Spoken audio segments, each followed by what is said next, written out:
Download this code and get free GPT-4o from codegib.com, link in the description below. Sure. Here's a step-by-step tutorial on how to run Scrapy in a Jupyter notebook to crawl a website and save the data to a CSV file. Step 1. Install Scrapy. First, make sure you have Scrapy installed. You can install Scrapy using pip. Step 2. Create a new Scrapy project. Open a terminal or command prompt and run the following command to create a new Scrapy project. Step 3. Create a spider. Navigate to the spiders directory inside your Scrapy project and create a new Python file for your spider.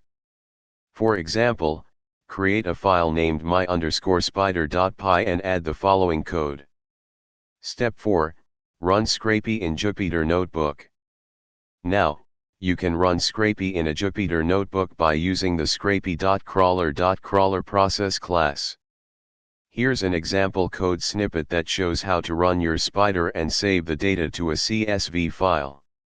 Replace myproject.spiders.my_spider with the actual path to your spider, and adjust the scraping logic in the parse method of your spider according to the website you want to crawl. Step 5. Check the CSV file. After running the above code in your Jupyter notebook, you should see an output.csv file in the same directory containing the scraped data from the website. That's it.